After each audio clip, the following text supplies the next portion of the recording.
Ready हो जाओ thrill के लिए। नवंबर 2, 2000 एक इंटरनेट डिस्कशन फोरम में जहां पर लोग आपस में बात करते हैं, उसमें एक नया मेंबर ज्वाइन हुआ और उसके अकाउंट का नाम था जॉन टाइटर और उसने ये पोस्ट किया।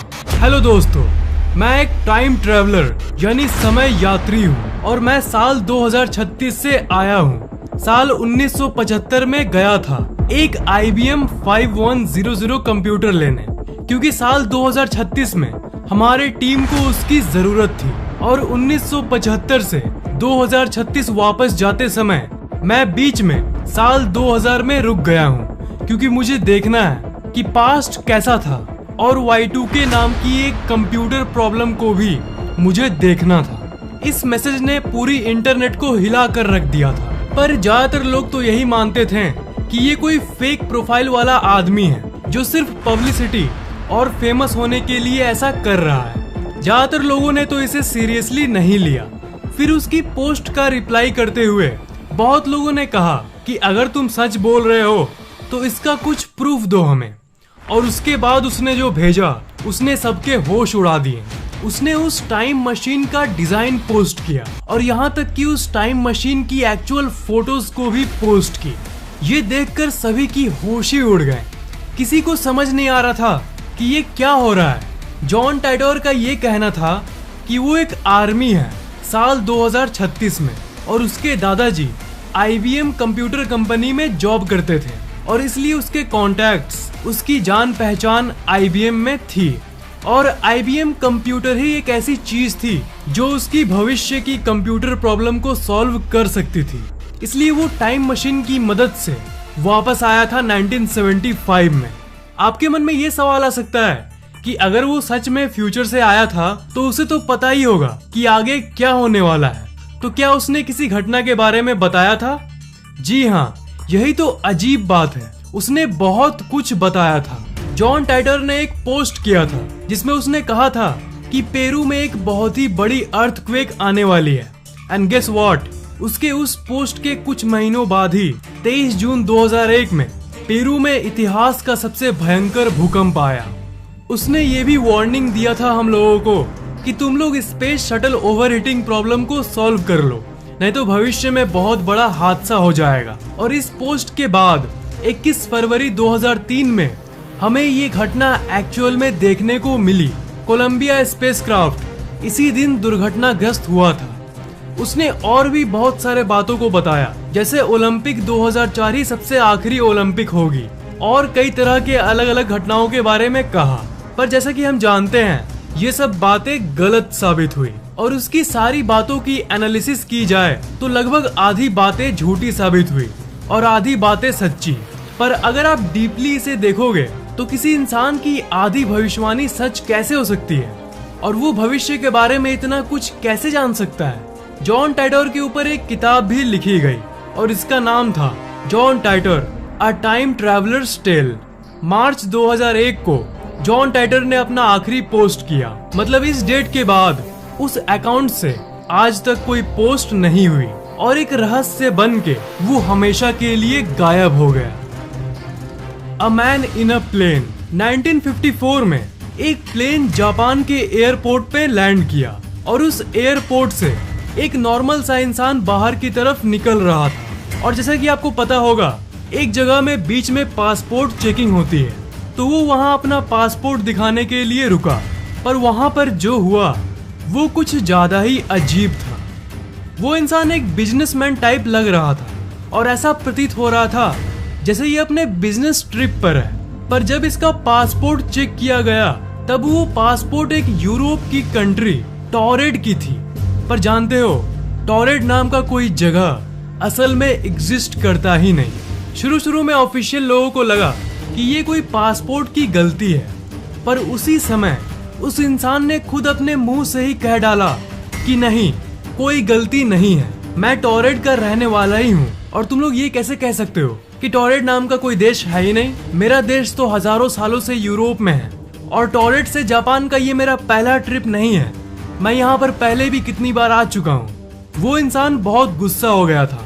जिस कंट्री से कोई बाहर आए ट्रिप के लिए और बाद में किसी को पता चले कि वो कंट्री एग्जिस्ट करता ही नहीं है, तो कैसा लगेगा। ऑफिशियल लोगों के इंस्पेक्शन से ये इंसान बहुत फ्रस्ट्रेट हो गया।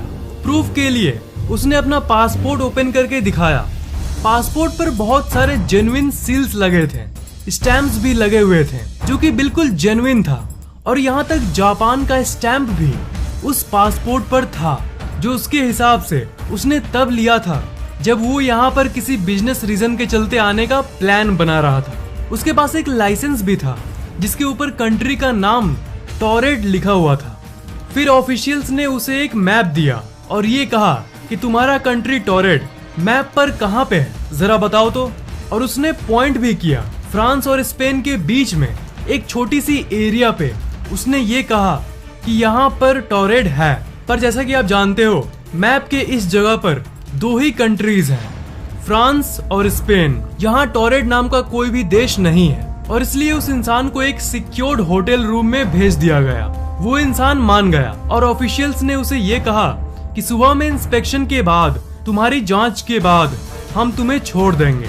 तब उस रात के लिए उसे एक होटल रूम में भेज दिया गया फुल सिक्योरिटी के साथ। अगले दिन ऑफिशियल्स वापस उस इंसान को लेने आए। जब उन्होंने उस रूम को खोला तब उन्होंने देखा कि वो आदमी गायब था। ये बहुत अजीब बात है कि इतने फुल सिक्योरिटी के बावजूद भी वो इंसान कैसे भाग सकता है। रात भर सिक्योरिटी गार्ड्स ने उस पर नजर बनाए रखा था, पर वो रहस्यमयी तरीके से गायब हो गया। और जो लाइसेंसेस और डॉक्यूमेंट्स ऑफिशियल्स ने उस इंसान से लिया था, वो सब वो जो ऑफिशियल्स के रूम में रखा गया था, वो भी किसी रहस्यमयी कारणवश वो भी गायब हो गया। पर इस घटना के बारे में कहीं उतनी बात नहीं की गई, न्यूज कवरेज या अटेंशन दी ही नहीं गई। इस घटना के 35 साल बाद इस किताब के जरिए, जिसका नाम था द डायरेक्टरी ऑफ पॉसिबिलिटीज, लोगों को इस घटना के बारे में पता चला। और एक किताब जिसका नाम था स्ट्रेंज बट ट्रू, उस किताब में भी इस घटना के बारे में जिक्र किया गया। इस घटना को कोई भी आज तक नहीं समझ सका कि ये आखिर हुआ क्या था। बहुत सारी थ्योरीज बनाई गई, पर सबसे फेमस थ्योरी ये कहती है कि ये एक दूसरे पैरेलल यूनिवर्स का इंसान था जो हमारे इस यूनिवर्स में किसी ग्लिच के चलते शिफ्ट हो गया था। पैरेलल यूनिवर्स का कंसेप्ट ये कहता है कि बहुत सारे यूनिवर्सेस इस एग्जिस्टेंस में हैं। मतलब सारे यूनिवर्सेस में से एक यूनिवर्स में एक ऐसा भी यूनिवर्स है जहां पर टोरेड नाम का एक यूरोपियन कंट्री सच में है। और उसी ब्रह्मांड से हमारे ब्रह्मांड में ये इंसान किसी तरह स्लिप कर गया और फिर रात में ही वो किसी तरह अपने यूनिवर्स में वापस लौट गया था।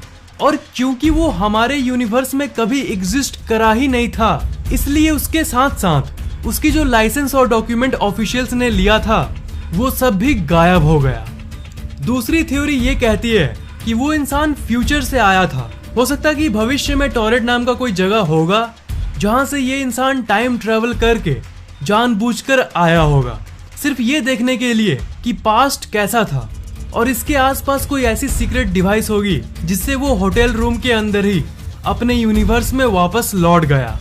कौन सी थ्योरी सही है कोई नहीं जानता, पर ये एक बहुत बड़ी मिस्ट्री जरूर है। Mysterious incident of time slip. Time slip उस फेनोमेनन का नाम है जिसमें आप एक समय से दूसरे समय में अचानक से स्लिप हो जाते हो। एग्जाम्पल दूं तो मान लो आप अपने घर के आसपास के एक मॉल में रेगुलर आते जाते रहते हो हर हफ्ते, ठीक है। और जब भी आपको हेयर कट कराना होता है तब आप उस मॉल के अंदर ही करवाते हो। पर एक दिन आप मॉल से निकले और आपने देखा कि मॉल के बगल में एक अजीब सा हेयर कट सैलून मौजूद है। आप उस सैलून में गए अपना हेयर कट करवाने, फिर आप वापस अपने घर चले गए। घर आने के बाद आपने ये देखा कि आपका हेयर कट तो बहुत अच्छा है, तो आपने ये डिसाइड किया कि अब से आप अपना हेयर कट हमेशा वहीं करवाएंगे, उस छोटी सी सैलून से, न कि उस मॉल से। पर जब आप नेक्स्ट बार उस जगह पर गए तो आपने देखा कि कोई सैलून मौजूद ही नहीं है। और अपने आसपास के लोगों से पूछा कि यहाँ एक सैलून था ना, मैं तो कुछ दिन पहले ही यहाँ आया था। तो उन्होंने कहा कि नहीं, तो यहाँ पर तो कोई सैलून नहीं है। सैलून था पर आज से 10 साल पहले, जो कब का बंद हो चुका है। तो यहाँ पर क्या हुआ, आप थोड़ी देर के लिए टाइम स्लिप का अनुभव कर रहे थे। मतलब 10 साल पहले वाला टाइम आप थोड़ी देर के लिए अनुभव कर पा रहे थे और 10 साल पहले वाले सैलून में आप अपना हेयर कट करवाए थे। हालांकि विज्ञान नहीं जानता कि टाइम स्लिप सच में होती है या नहीं, पर बहुत सारे लोगों ने अनुभव जरूर किया है। 2006 में सेन नाम का एक चोर लिवरपूल इंग्लैंड की एक दुकान से चोरी करके भाग रहा था और सिक्योरिटी गार्ड उसे पकड़ने की कोशिश कर रहे थे। भागते भागते अचानक से सेन की चेस्ट पर दर्द हुआ और वो बेहोशी फील करने लगा, पर उसने अपने आप को संभाल लिया।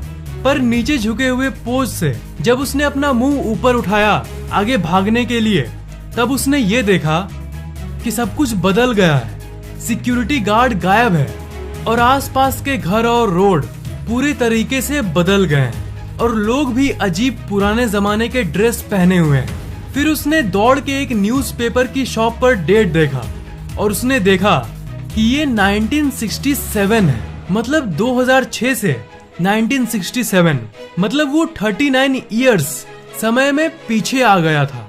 जो गार्ड उसका पीछा कर रहा था उसने ये बताया कि रोड के बीच में ही वो इंसान अचानक से गायब हो गया था जब वो उसका पीछा कर रहा था। ऐसे घटनाएं बहुत लोगों ने अनुभव किया है। तो थ्योरी ये कहती है कि वो साल 2006 से टाइम स्लिप के चलते ही 1967 में गलती से चला गया था, पर लकीली वो वहां 1967 में बेहोश हो गया था। लकीली इसलिए कहा क्योंकि जब उसको होश आया तब वो वापस 2006 में ही था। वो सिक्योरिटी गार्ड और सेन दोनों कंफ्यूज थे कि आखिर उन लोगों के साथ हुआ क्या। ये कहानियां सच है कि नहीं ये तो कोई नहीं जानता और कोई इसे कंफर्म नहीं कर पाया है, पर लोग दावा आज भी करते आए हैं। क्या आपको टाइम में पीछे और आगे जाने वाले सच्चे अनुभवों और घटनाओं के बारे में और सुनना है? इस वीडियो का एक और पार्ट लाऊं? नीचे कमेंट जरूर करना और इस वीडियो को लाइक